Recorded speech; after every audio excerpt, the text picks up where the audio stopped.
The Ash, Lutzi and Nikki Osborne Snackbox. Ask me anything. Ask me anything. So, ask me anything. Ask Nikki anything. There's a full board of calls here, Nikki, so people are interested in having a chat. Look, the voyeurism behind shows, and particularly reality TV shows, it gets me. To be honest, like, Big Brother fascinates me. And when we got to do the behind the scenes, behind the glass tours, like I've done with you, Ash, I could have, they were like, okay, we've been here an hour. I could have stayed there all day. Yeah. In fact, I could stay there for a week behind the scenes. Well, reality TV producers would be very happy to hear that because I think a lot of people are happy to just sit there and watch a lot of not much going on. Yeah. One question before you take your phone calls, but were you a part of like I'm a Celeb or anything like that where like I heard like Warnie could take cigarettes on? Like where they cut deals with anybody special that they could say, look, I'm going, but I'm going to take my cigarettes or whatever it might be. Was there anything like that? And they kept it out of the actual show? Look, I can't confirm this, but I you pointed this as you can. No, but I have my suspicions because it's hard to know when, when I was in the jungle, I was pretty sure that they'd cut a deal with Charlotte Crosby, the UK chick, because she was not eating anything. No, I'm not going to eat that. No, I'm not going to eat that. I just want fruit. I want that. And she was living off nothing, yet she wasn't losing any weight. And she was always disappearing. And I know that she got into the control room at one point. So I think she was getting little meals on the side to stay interesting, whereas I was just starving and boring. Yeah, right. Because without energy, not particularly interesting. Yeah, the battery's flat. Very flat. Let's go to Brett out of Oxenford. Yes, Brett, what do you got for Nikki? I just wanted to ask her what inspired her to get on the show. Oh, look, you go on I'm a Celeb when you hit rock bottom, Brett. Look, I was doing gigs in some crusty venues doing stand-up, and I had this big plan to do a massive tour in 2020. So I said I'd do I'm a Celebrity to set up my tour so I could flog tickets to my tour. But you know what happened in 2020? When I boarded that plane after the jungle, after being tortured, everyone started texting me going, are you wearing a mask? COVID's coming. COVID's coming. So, I did it all for nothing. Do I regret it? I probably do. Did it raise your profile? It did raise my profile. In fact, thing, it did help me because then I got to flog crackers online for about 6 months after that. Flog what? Crackers. I ended up getting the Fantastic Crackers account, so I wrote and created all the ads for that from home. Fantastic Crackers. Fantastic Crackers. I was flogging Fantastic Crackers. Look, the ads obviously did great. Do the jingle for me. Oh, there was no jingle. It was just me. What's Fantastic Crackers? No, I was just roasting my kids and saying, the crackers are better than my kid. Anyway, I shouldn't say that, but yeah. More calls on 13. Christmas crackers? What are you talking about? Well, now who are we talking to now? Dan from Cooper's Plains. Dan. How you going? I'm all right. How are you going, Dan? What's your question? Yeah, doing really well, thank you. My question is, because you're deprived so much food, what was your first awesome meal when you got out? Chips. Back to civilization. Hot chips. All I wanted was hot chips. Yeah. Hot chips and chai, and I mixed them together. Would you believe Normal it? salt, chicken salt? I couldn't get chicken salt it in over South in Africa? Yeah, I couldn't get it. They didn't have chicken Do salt. they call them chips over there, out of interest? Do you know? I think they call them, chips. Yeah. That'd be similar to us, I reckon. Yeah. South Africa. Yeah, so, all I wanted chips? was chips and chai. Hot chips, yeah. I went, you feel really basic when you're coming out. Yeah, you don't want to have a sit down four-course meal. You just want something. No, one you want thing. something really basic, road trip kind of food. And you got the chai too. Nikki's into chai. I love chai so much. I actually found that I missed my chai more than I missed alcohol in there, and that's saying something. Really? Let's go to Cal. Yes, Cal. Good morning, how are you? We're all right. Cal, what's your question? I need to know, MasterChef, My Kitchen Rules, and all of those amateurs cooking, is it real or is there a chef behind the scene helping them out with everything? Well, had I done that show, Cal, I would be able to give you the inside scoop. But Do you know I do anyone? know producers, yes, and that's real. But I do believe they get a bit of a heads up just before about the recipe. Okay, so it's not like as hectic as it looks. Yeah, it is quite hectic, but I think they get a very quick heads up. Well, the celebrities do anyway, but as for the app, like the actual MasterChef, Not sure. not sure. But the cooking's real. Okay. That's real. All right. Should we, time for one more, Mitch? Yep, we've got Heather out of East Brisbane. Hello, Heather. Heather, you there? Hello, good morning. Good morning. What do you have for me, Heather?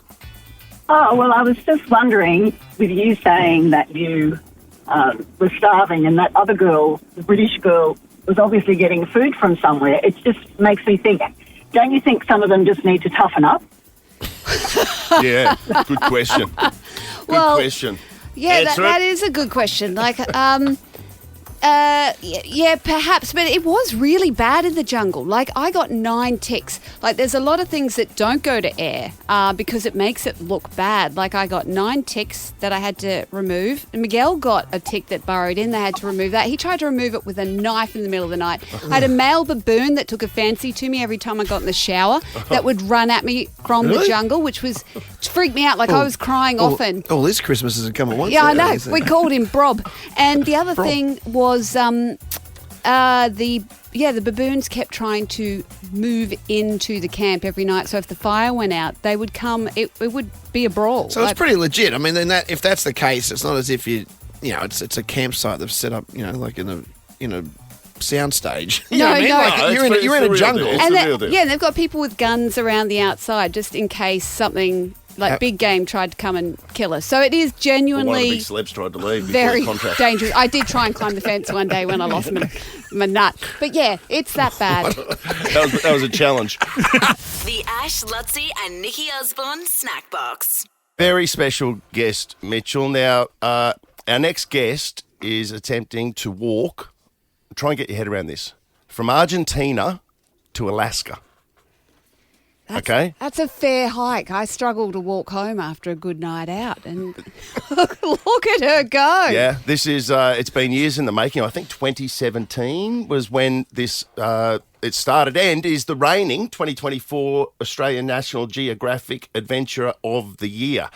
So in the midst of it, it started in 2017, and it's not done yet. But Lucy Barnard is in the studio. Hello, Lucy. Hello, thanks for having me. Yeah, we were chatting to her just before we came on air, and she started telling us amazing stories. We're like, hold it, hold it. There were cartels, there's bears, there's all this stuff going on. So, okay, first of all, you've brought in this cylinder thing, like this pack. And what is it? What'd you call it? Yes, I brought in a bear canister. This particular model is called a Bear Vault, and I was told that you might want to see the award. So what I've done is I've put the medals inside the Bear Vault, and if you want to see it, you have to earn it. So you've got to open the We're going to try and outsmart bears. Most bears spend 90 seconds trying to open these before they give up. And the deal is when you camp, you've got to put your Bear Vault 100 metres away from your campsite so that the bears go to the food, not to you. And if you eat near your campsite, then you have to form a triangle and eat 100 metres away from your tent and where you store this Bear Vault. Well, that makes sense, doesn't it? It's like, not as much sense as why wouldn't you just sleep in a big one of those? Actually, that does make sense. And why wouldn't you fly in a black box? These are all the big questions. Anyway, I mean, what do I know? We'd use you as the Bear Vault, Lotzi. We'd make you sleep 100 metres away. Just take him first. Thank you. Okay, so I don't think they need it. They're not. Yes. They're not easy to get into. Have you had any bears come up to you? Yeah, I've had bears. Yep. So when I first got into New Mexico, the first bears that you come across are black bears. And so I was walking early in the morning before the sun was up, and I smelled what smells like a wet dog. Yes. And then I got barked at, which is kind of like a noise. Yeah. And right by me was this black bear, and that's what they call a bluff charge. So okay. Yeah, like that's warning. before it's a warning call. Which you don't get with brown bears. No, they don't warn you, do they? They just eat you. If you surprise them, they don't warn you, but really they just want to neutralise the threat. So if you come across them and surprise them, you want to make yourself really big, make noise, but always have your bear spray ready to discharge. Yeah. The ones that really hunt you are the polar bears. So they have a poem in the States. Yeah. They say, if it's black, fight back. If it's brown, lie down. If it's white, say goodnight. Oh, They're the real deal. Lovely. Yeah, polar bears are said to They're be... the gangsters. They're the only ones that intentionally hunt humans. Just be careful where you do that poem, by the way. Yeah. In society. Yeah, diversity. You got to be careful with what you say. Yeah. But bears, we get it. Can you just explain where you started this down the very south of South America in 2017? Yep. So and you've walked where to? How far so far? okay, so The whole of South America? yeah, all of South America. I've walked through Central America, through Mexico, and I'm now almost all the way through the continental United States, so the mainland. I'm up in Wyoming, which is 20,000 kilometres. And distance. Bears aside, what's the biggest dangers going through those areas? It's like we're talking like It's some really- pretty brutal sort of areas. Yeah, the threats are very diverse. So I had to walk through the Ring of Fire, which is a collection of volcanoes. That was one of the first things that I faced. But also in Argentina, they experienced the most severe winter storm in 20 years. So the temperatures were below 20 degrees and there was obviously a lot of snow. I went to bed and there was no snow. And in the morning, my tent was completely covered. Wow. Do you walk less some days than others? Like one of those days, did you go, I might just go and check into a hotel and have a few? If there was a hotel, I would. No, so I try and hit 30 kilometres every single day. Mm-hmm. But if it snows Bloody like hell. that, obviously I slow down. And in those areas, so 4 people every year start this journey, but usually everyone quits. And the reason is because Patagonia is brutal. So the winds are like 120 kilometres per hour and it is freezing and awful at times. So that's the hard part to And get where are you through. sleeping each night? In a tent. No, I couldn't even do that. Like, not even the Pretty walking. brutal. That's That's as brutal as the walking, I'd imagine. That's intense. Now, takes what a bit. happened? You were talking about a van and cartel. Okay.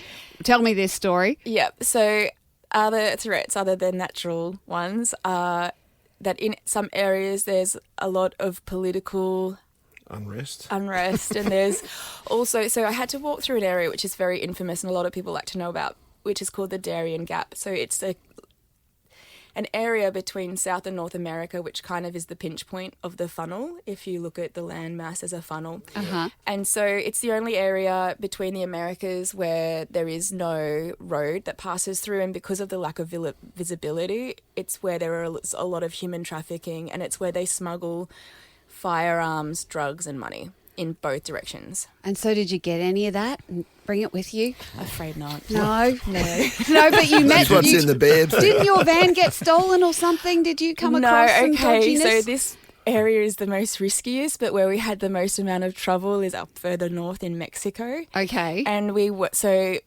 I had a fundraiser kicked off by a bunch of what I like to refer to as Insta-mums who heard the story about a friend of mine joining me and driving a van, and we went into an area where we needed police support because there's a 10 p.m. curfew, so everyone has to be inside at that point, and the dogs are so vicious there that they actually kill and eat each other. So you can gauge how dangerous a place is by how the behaviour of the street dogs. Wowza. So after Parramatta. Yeah, I was going to say Nambour on a good day.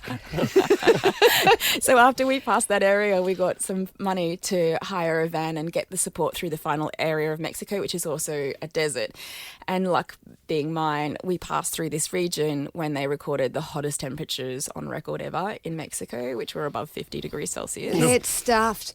I'm dead again. All these things you're doing, I'm dead at most of them. And after Bailey left, I had 4 people come in support, and the final person that helped through Mexico, we'd been checking in and getting permission from the communities if we could pass through and finding out if it was secure. But we'd been given some bad advice from police who weren't paying attention, and we went along a trail which we shouldn't have gone down. So we were pulled over by an enforcement group, which was about a group of 10 people who do all of the legwork for the cartel. Uh-huh. And so I was hiking at the time. They pulled out my support person out of the vehicle and all of our stuff. And he was surrounded by 10 people all holding guns, like brand new semi-automatic rifles. And the man that was yelling at us was holding a huge bag of cocaine and sniffing it between yelling at us. Really? Barry, come on, mate. It's not the time. Trying to do a kidnapping here, and all you can do... Barry's just on a bender, and he's not quite sure why. Don't come to he's work, there. Barry, if you're going to do this. Just don't even come. No OH&S. Yeah, like, come on. God, you don't factor that in when you set off on an adventure, although No, I had... It's crazy. it's memorable, though. I actually have done a fair bit of security training, so I had factored it in. And while I knew that I'd already been asked questions from this enforcement group. So while they were going ahead looking for the support vehicle, because I had spotted the spotter, so I knew that we were about to be intercepted. So while all that was happening, I was using a satellite communication device to count people, give my opinion on who I thought they were, and report everything in so that we were being watched, so that if we were taken... Yeah, that's smart. People know where you are. Yeah. That's great. Now, are you doing all of this with your dog? Yes, he slept through the whole thing. He's a cattle dog, right? Yeah, real vicious. Wombat, the cattle dog. So how do you get him through customs and stuff? Does he have to Good question. spend some time Where in is he? solitude?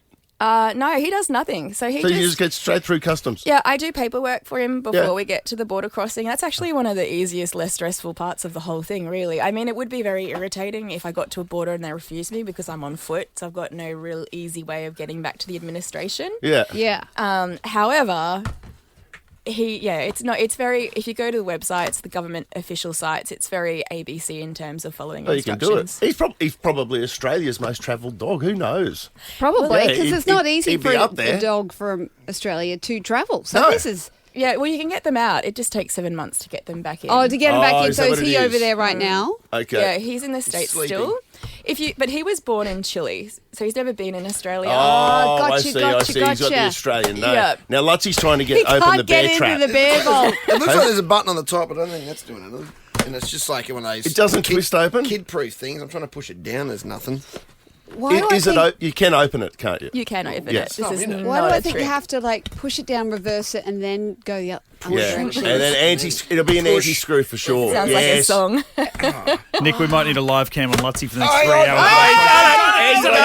Yes. I don't know what I did, though. Usually you use these in cold climates and there's no way that would have worked, but because it's hot here, they do just open with force. Yeah, right. What do I do? Push it down and then... Now you've broken the bloody thing. No, it's not broken. It's not broken at all. It is like a giant pill canister. Yeah, right, yeah. So see here, there's like a little catch. Oh, so you like push it in just in the little bit. Child-proof thing. But bears can't work that out. That's the main thing. Well, we get to have a look at the award now, award, and we can follow all your adventures through Instagram. It was at Tangles and Tail. That's right. Yep. Tangles being my hair that's never brushed, and tail being wombats.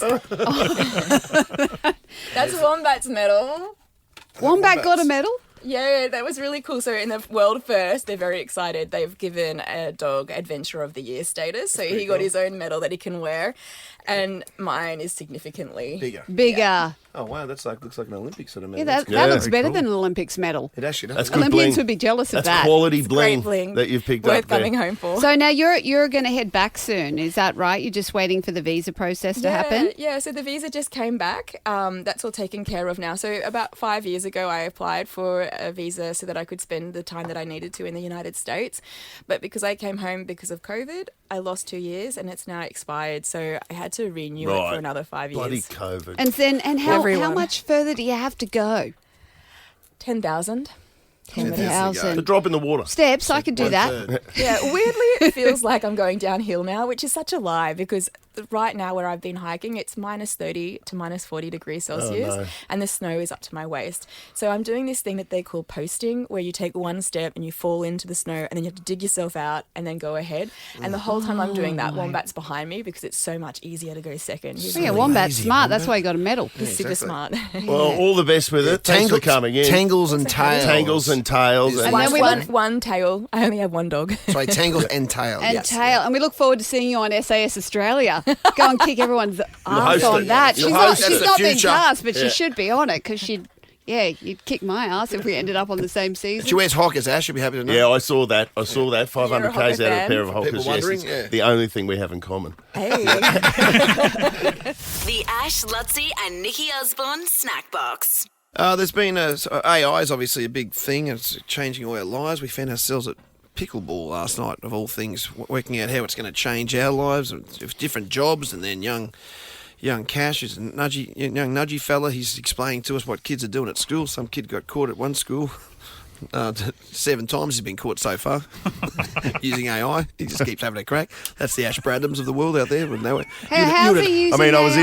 innocently sitting here. For assignments. Oh, yeah. So Don't disparage me, like mate. 100% plagiarism using AI, just like basically going, can you write an assignment on, the 18th century Elizabeth, whatever, blah, blah, blah. Yeah. And they're using it just goes ChatGPT and they get caught, but this kid just keeps doing it. Give me 1,500 words on the works of Da Vinci. Yeah, so all that sort of business.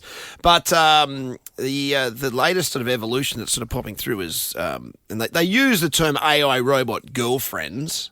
Oh, yeah. This was the company called Realbotics. They've unveiled Aria, who's an advanced humanoid companion, which has been showcased at literally in the last 2 weeks at a big, I presume it's in Las Vegas, one of those big conferences anyway, CES 2025. Is it a proper robot? So it looks like they're trying to get away from the whole sex doll things. They're saying it's more companionship. They reckon it hasn't got genitals and stuff like that, but it is combating loneliness as its prime Hang on, thing. no, this is a physical form thing, not like a... No, it's not like a computer. This is actually for want of a better term, because they're trying to get away from this, like a sex doll looking thing. It's a fembot. A fembot. Yeah. And it's combating loneliness now. They're trying to get away from the connotations. Physical intimacy thing. They want it to be used at hotels and things like that. So that's sort of blah, blah, blah. It costs... at this stage, $175,000, which is obviously a lot cheaper than a real girlfriend. So basically, this is the future, they reckon. Okay. But what does it do? Like, what does it do? Well, it has an emotion. You can converse with it, and has emotions and things like that. I'd love to get into an argument. Do they argue? That'd be great, because you need a good argument in a good relationship. Well, that's the thing. I don't know. I don't know where the future of this is. Does it get depressed, or does it ever I can't imagine it gets depressed. No, but I don't know. But this is. They're saying that they're trying to work out. It only has like much in the same way they're trying to work out how we use AI. They're trying to work out how we're going to use these assistants. For one of it, bet it's because girlfriend sort of pigeonholes it in that just lonely dudes doing unspeakable acts. This is fascinating. Do you have to book a seat for it on the plane? For her, for Aria? I think it'd become, when you think about it in that sense, it almost becomes like a support animal. It's like a support animal. Like that would be fascinating. Imagine. I think you'd sit with it, and eventually it would become a situation where that's like it'd be like putting like without talking about different groups now. Yeah, they have their rights and stuff. No. You know what I mean? Like, seriously. No. Mitch, am I being crazy here? There's a movie out at the moment. I'm about to talk about it in the podcast to go a little bit more detail, but called Companion that came out last Thursday that covers on this issue. Yeah. And in a very coming down the fascinating pipe. way. Yes. And they have to fly. I've got visions of walking through and seeing Lutzi sitting in business class with his robot girlfriend. But no, she won't be in business class. She'll be Yes. She's in 42K. Next to the dunny. The Ash, Lutzi and Nikki Osborne Snackbox. See, I see Joe Biden's got an agent, a talent agent. Funny, I saw that and I laughed so hard. It's the same one as Brad Pitt and Ariana Grande. Really? Obviously. I mean, which other way would he go? He might get into a career of spoofs. What? Like, I don't know, Christopher Walken stick. I don't know. Oh, or my mind went to say Scream films for some weird reason. Scream 8. What are they up to They're now? in production of 7 at the moment. 7, there you go. So you wouldn't be able to give him big dialogue scenes like Christopher Walken in Pulp Fiction with the gold watch. No. Like, he wouldn't be able to. Biden would be. Actually, can't. He'll probably be in Ricky Gervais' next afterlife as like another guy that he visits in the nursing home. Could he host Saturday Night Live? No, he can't talk. No, he can't talk. That's his major problem. He can't walk or talk. No. 3 weeks ago, he was the president. Incontinence. He might be doing incontinence ads. Yeah. Actually, he says So what is he going to he's do? now 82. He previously worked, I've heard of them, like CAA. That's a big that's a big mob in LA. Yes. CAA, isn't it? What does CAA stand for again? I don't know, but that's a big, management company thing, isn't it? Well, they look after what? Who? Ariana and... No, he previously... is this the mob he's working with now? I don't know, but that's where he used to work with. So he's had an agent previously from 2017 to 2020. Well, a lot of conspiracy theorists claim that he was an actor the whole time. Oh, that it was a double. That's that right. It was a double. Oh, right. Yeah. Imagine if your extra or your backup spoke as poorly as you did. Like they wheel out someone to do your speeches and they stuff it up just as badly. But are they saying what he's actually going to do? Like, well, the last time he had an agent, he put out a memoir. He put out a memoir called "Promise Me, Dad" in 2017. Did anyone get their head around that one? Anyone read the Joe Biden memoirs? "Promise Me, Dad." Yeah, no? I'm just trying. I bet you he doesn't do the audio book for his new one. Well, this mob that he's with, they had a relationship with the Obamas through their production of company High Ground, which produced the Oscar-winning documentary American Factory. Another one I missed. And they did Hillary Clinton's book, Hard Choices. I thought that was Bill's book. Yeah, that was Monica's. The Ash, Lutzi and Nikki Osborne Snack Box. There's a story I've been following on Instagram.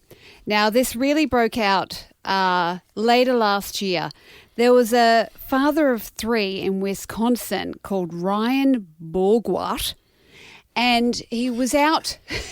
What? Come on. I don't know why I laugh, but anyway. Do you know the Borgwarts? The Borgwarts, I'm quite close to them in America. Well, yes. Mr. What did Ryan do?